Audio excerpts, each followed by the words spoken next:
Today, we're digging into a classic story, one that asks a question that's, as relevant today as it ever was. Where do you draw the line between ambition and just plain delusion?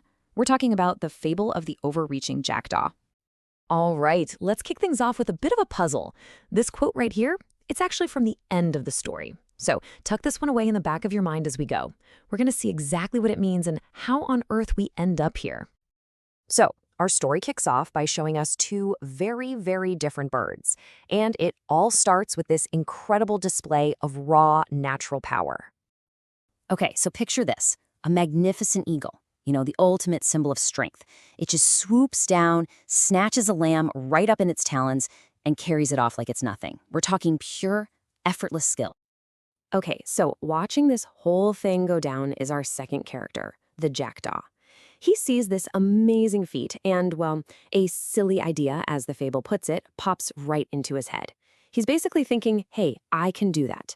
And right there, that's the moment when inspiration starts to go a little sour. It's turning into something much more dangerous. And this slide really nails the difference between these two. On one hand, you've got the eagle. It has actual power, real strength, and that leads to real success. Then you have the jackdaw. He's got what the story calls a silly head and a fierce air. He can put on a good show, sure, but it's all imitation. There's no substance behind it. So the jackdaw has this big idea, but how exactly does he plan on pulling it off? Well, this is where we see his ambition just completely swerve into delusion.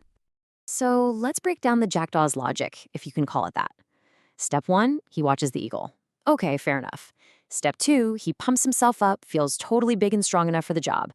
But then, look at step 3. This is the kicker. He doesn't just try to copy the eagle, no, he decides to go for an even bigger target. He picks a huge ram.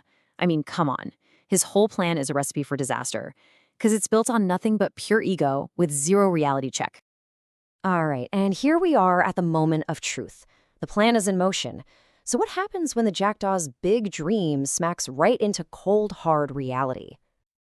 And, well, the result is pretty much a train wreck in 4 parts. He swoops down, putting on that same fierce air he saw from the eagle. But, reality hits like a ton of bricks. His claws get completely stuck, just hopelessly tangled in the ram's wool. He can't get out. And the biggest insults of all, the ram, this huge prize he was going for, barely even notices him. It is a complete and total faceplant of a failure. So, yeah. In trying to be the hunter, he ended up being the one who got captured. His huge ambition to carry something away just resulted in him being carried along. It's this perfect ironic twist, and it's all because he just couldn't see himself for what he really was. Okay, so our jackdaw is completely stuck. And just when you think things can't get any more embarrassing for him, someone else shows up, the shepherd.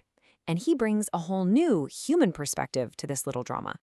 The shepherd has seen the whole ridiculous show. He's not fooled for a second. He knows exactly what just happened. He sees the tangled claws, the bird freaking out, and the pure foolishness of it all, and he decides to step in. The consequences come swift, and they are, well, pretty harsh. The shepherd just walks up and grabs the trapped bird. Then he clips its wings, literally grounding the jackdaw's sky-high ambitions. And the final touch, he takes him home. Not as some great trophy, but as a weird little plaything for his kids. And here's where you get that dose of pure, innocent honesty. The kids don't see some mighty predator. They just see a funny bird.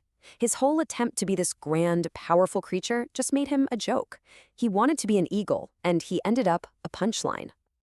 And all of this leads to the shepherd's final words. This is where he ties it all together and just lays out the moral of the story with some pretty brutal honesty. And there it is. We're right back where we started with that quote. The shepherd just lays it out, plain and simple. That is a jackdaw.